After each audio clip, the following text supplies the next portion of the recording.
Baking and Books. My name is Lexi and I'm an amateur baker who loves to read. So each week I post videos of myself attempting to bake something new while also talking about a book that I have recently read or just really love. This week we're going to be doing a salted caramel cake, which sounds amazing. And we're going to be talking about Sleeping Beauties by Stephen King and his son Owen King. I'm super excited to get into this with you guys, but as you can see, it's huge. It took me quite a while to get through. In typical Stephen King fashion, he wrote a really big story. That's not really new for him. A lot of his books are really big. So what I decided to do, just to give myself more time, honestly, to catch up on books and to not have to rush through all the notes that I made on this book, I'm going to split this into two different videos. So this is going to be Sleeping Beauties Part 1, and then next week I'll do Sleeping Beauties Part 2. It was a great book and I can't wait to get into it with you guys. Plus the salted caramel cake sounds amazing, so let's go ahead and get to it. Alright, so I'm going to start off with a synopsis, and I'll pretty much just do the same synopsis next week probably.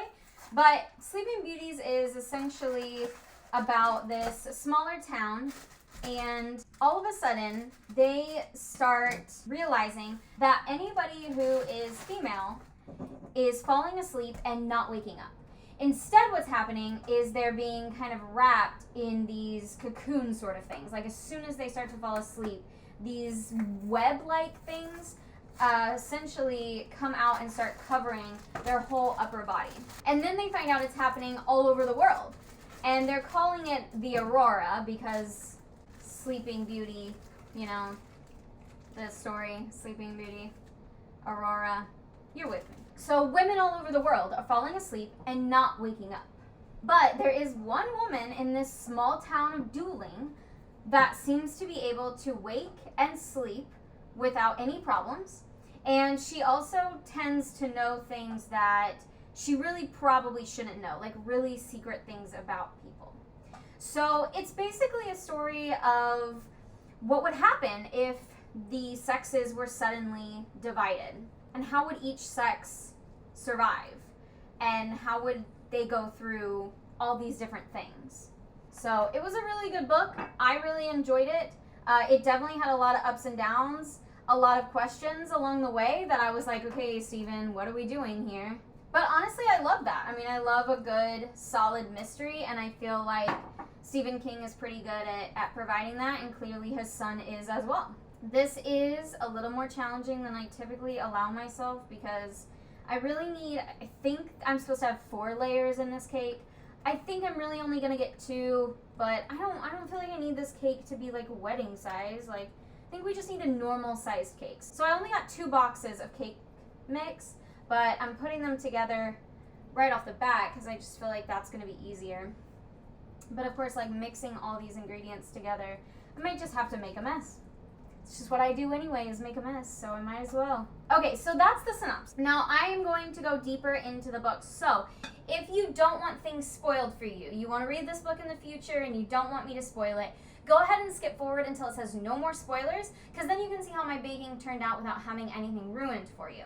But if you've already read this book or you just don't care, then stay with me. We're going to get deeper into it and continue with our baking. I'm trying to get this cake finished up and put in the oven. There's actually no instructions for the cake except for how to stack it. So I just assumed they wanted me to just make cake how I make cake, which is out of a box. Because personally, I just feel like it's better that way. Okay, I'm gonna do something a little different. My boss and her husband provide us with these eggs, and she said they're having a little bit of trouble with some of their older chickens and some of the eggs going rotten. So I'm going to crack them into a separate bowl first, and then, assuming all is well, I will add them to my cake. Okay, honestly, first things first, I was a little overwhelmed at the beginning of the book when, before you had even started, there was like that long character list at the beginning. And it was like who everybody was and who their children were, and I was like, oh no. Like, it was all multiple pages of all these people and their different children and their spouses, and it was overwhelming, to say the least. But diving in, like, I just felt like it was really typical Stephen King book. You know, like I really felt like it had that good air of mystery that he's so good at writing. And I have no idea if, like, the actual writing, like, the words were both him and his son, or if maybe they just came up with the story together. But I felt like it flowed really nicely. Like, I felt like between having two different authors, like, you couldn't really tell that you were reading a story with two different authors, which I thought was good. All right, this is good. I mean, I guess I should taste it and make sure it's actually good. Oh, yeah. Oh yeah, that's good. All right, I'm gonna pour these into my pans and stick them in the oven. I'm only gonna do 2 pans at a time because I feel like they bake more evenly that way. And then I'll just, whatever I have left over, I'll just divide between the pans. I don't want these to be too thick because then they just like spill over the sides, you know? But I feel like maybe I'm only gonna get 2 layers out of this. Honestly, I might.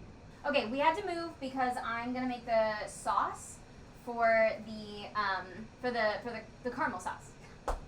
You know, the sauce, the caramel sauce. So I'm gonna make the caramel sauce and I have to make it over the stove.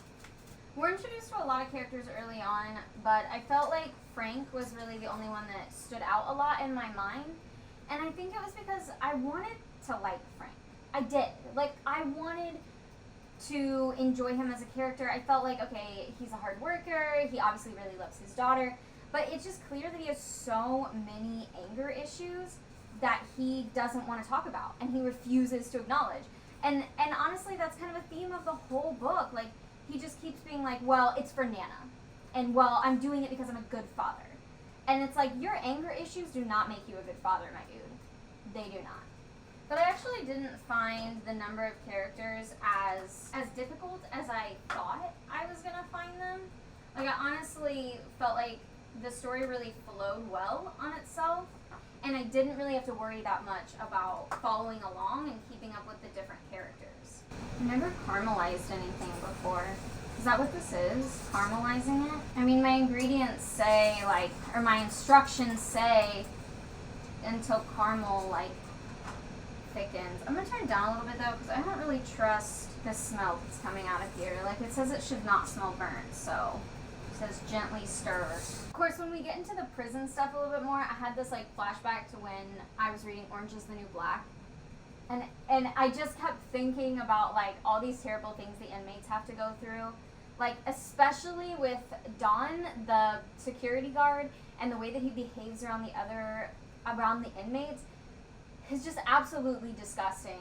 And I feel like that's just one of those things that about the prison system that like nobody believes them, and somehow like because you've done something wrong it automatically makes you a liar. And I don't know, it got me momentarily heated, because if you haven't seen my Orange is the New Black video, I really like want to dismantle the entire prison system and start over. So it made me really upset because it just gave me flashbacks to that, about how like these women are not believed and they know it's going to be their word against Don, and then he's probably going to win because he's the security guard.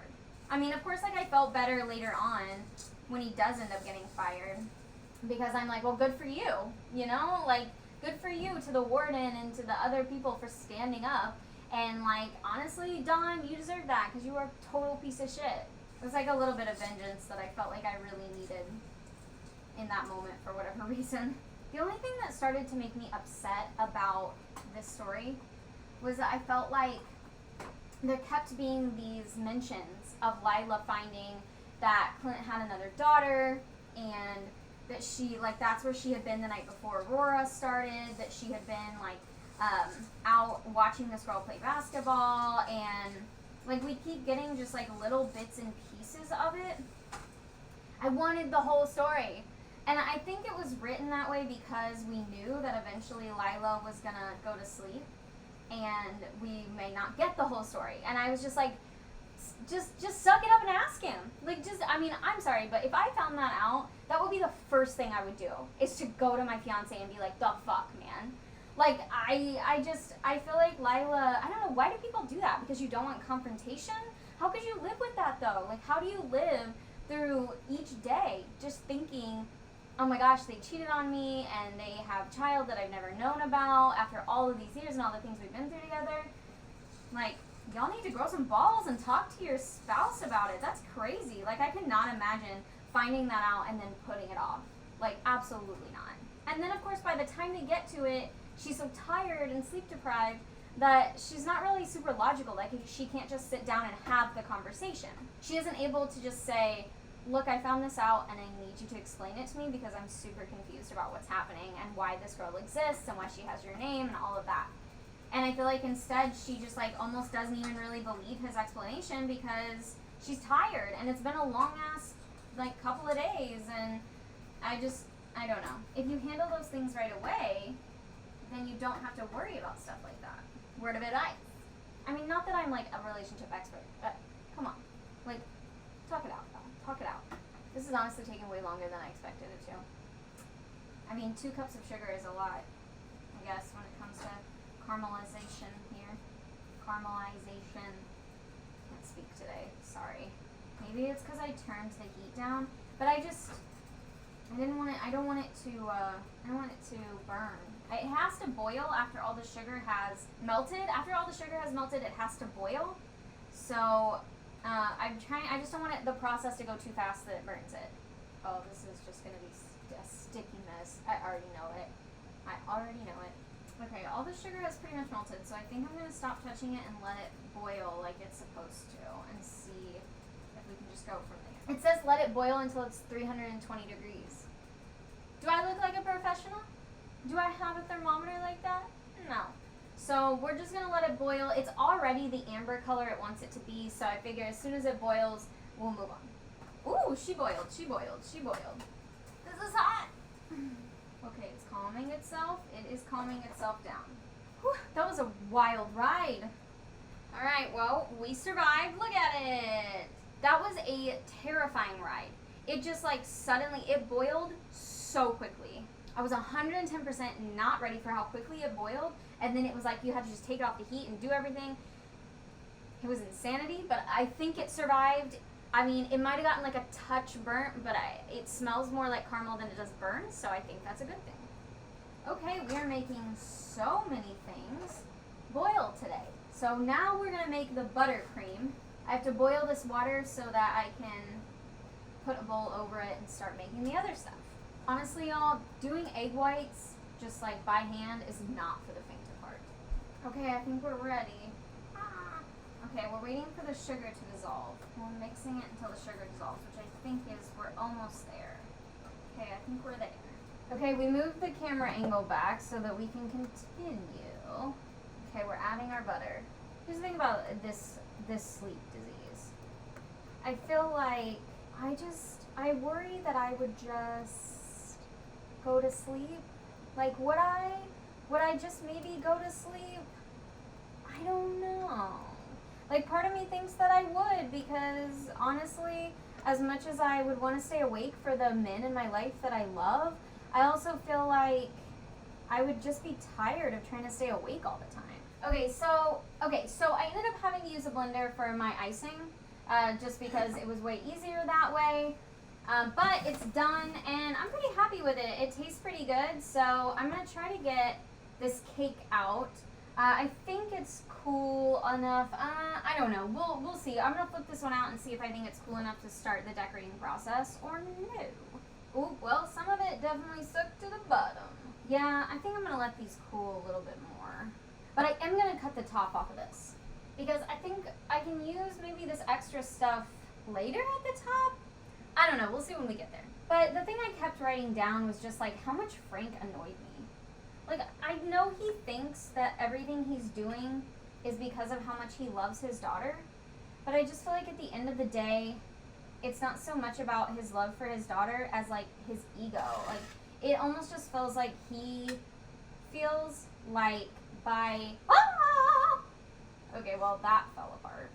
Oh no! Did I cut it too much? Oh geez, y'all, this is already a hot mess. I'm gonna take some of this and put it in here. Okay, well, we'll see. Alright, well, it is just one problem after another over here with this cake. I don't know if it's, I mean, it's definitely finished baking. So I don't really know what's wrong with it, but I took this one out of its pan and it just completely cracked in 4 different ways. So what we're going to do is we are going to go ahead and use this as the bottom and start stacking. And then we're just going to salvage what we can and hope that the buttercream and the caramel sauce will help save us. What was I saying about Frank? I don't know. He's an asshole. Can't stand Frank. And no, I don't feel better for him, or I don't feel for him, at any point in the story. Because I just think he just uses his anger in ways that is just so ridiculous. And I feel like he uses his love for his daughter as an excuse for his anger. And I'm not chill with that. I don't think that that's okay in any way, shape, or form. I'm an adult that sometimes, when I was younger, struggled with some anger issues. I don't mind telling you that because I worked really hard to not have anger issues anymore. I've worked really hard to work through my problems, the things that I didn't necessarily like about myself, like the way that I decorate cakes. I worked really hard to get through all of that. And so I just feel like as an adult, that's what you do. You work hard on yourself to make yourself a better person. Because why not, Not just for those around you that you love, but for yourself. This is so ugly, but we're going to keep going. So I just feel like with Frank, just the way that he goes about things is just so ridiculous. And I really, truly believe that at some point, this whole vendetta stops being about Nina and Elaine and any other woman he might love and starts being about him versus the doctor and him versus Evie.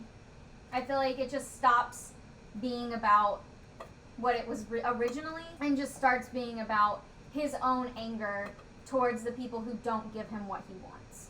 I feel like this is going to be the messiest and ugliest cake I've ever made in my whole life. There's only a little bit of caramel in that layer because I'm afraid it's just going to take off. But I can see it seeping through the holes, so could be good, could be bad. I don't really know. Okay, now we're going to try to salvage some of this ugly mess over here. Okay, the last thing we're going to talk about before I close out for today, because remember, this is just part 1, is we're going to talk about Shannon. Dr. Norcross Clint, right? Clint's friend who used his last name for her child without telling him or asking anyone for permission. And automatically I can't stand this woman. She is exactly the kind of woman that I feel like every woman should strive not to be. And I don't give a shit about her reasonings. The only thing I will give her is that she was at least honest about it. Alright, this is not going well. Stay together, stay together.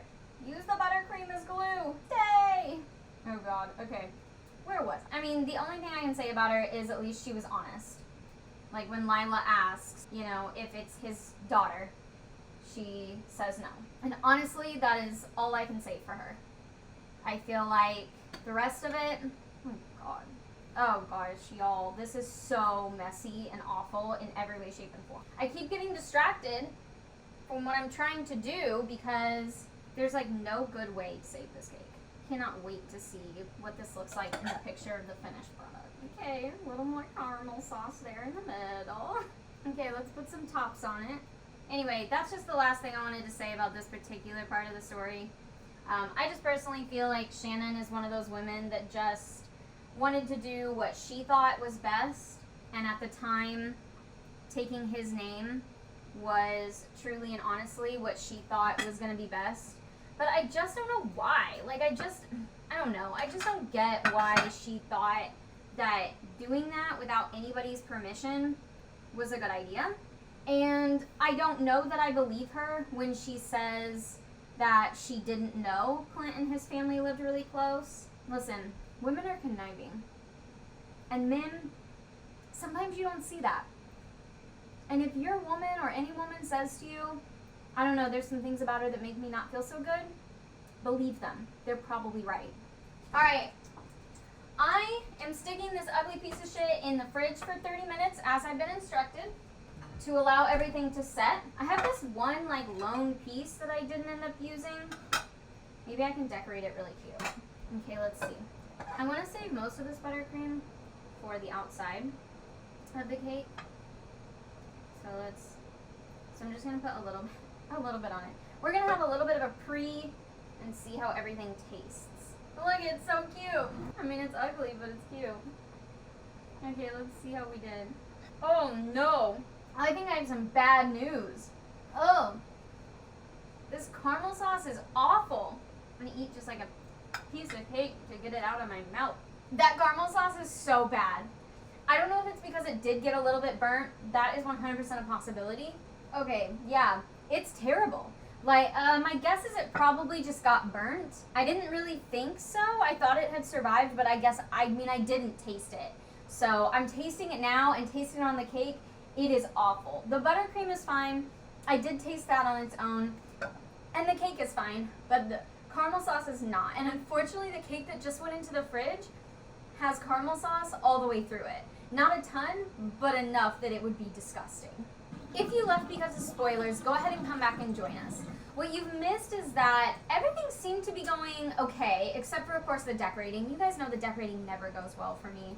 Maybe I just need to let my cakes cool a little bit longer before I pull them out. But anyway, they were falling apart left and right, and it was definitely going to be an ugly cake. I'll show you in a minute. But then I had a little piece left over, so I decided to put some buttercream on as well as some of the caramel sauce I made and get it tested. This caramel sauce is disgusting. I think I might have accidentally burned it without realizing it, because there's no other explanation in my mind. I mean, I followed the instructions and like it's super gross. And unfortunately, it's all throughout the cake because I was using it to like stack things together with the buttercream. Okay, let me show you what you missed. Look how ugly she is. Yeah, here's the thing. That caramel sauce is all the way throughout it because I put buttercream basically over in each layer and then caramel sauce in the middle. So I just feel like unless you get lucky enough to just eat around the edges or the places that the caramel sauce didn't get, it's just going to be disgusting. And I'm so sorry, cake, but you are a fail.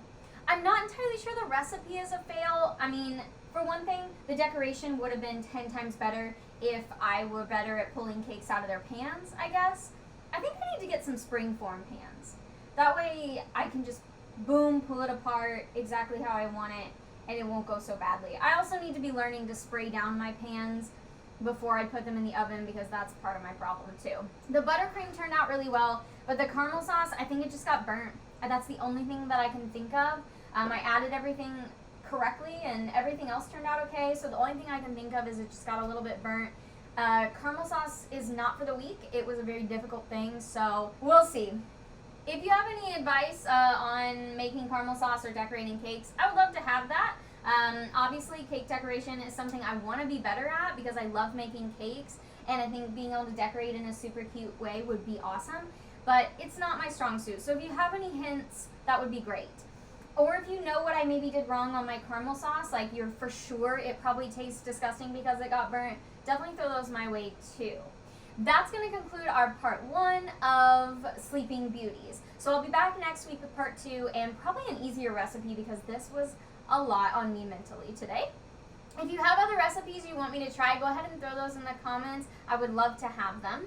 If you haven't read this already, maybe give it a try. See if you can catch up with me by next week. We're going to tackle part 2, Stephen King and his son Owen King, Sleeping Beauties. Awesome book. I really loved reading it, and I'm loving getting to talk about it with you guys. If you have any other book recommendations, please don't hesitate to let me know. And if you're out looking for books, don't forget to try to shop local or just use your local library. Thank you guys so much for spending time with me today. You can check out my Instagram because that's where I put all of the info about what I'm currently reading, and you'll know when new videos are up. Of course, if you like and subscribe to my channel, then you will also know when I post new videos. So thank you guys so much for hanging out with me today, and I will see you next time.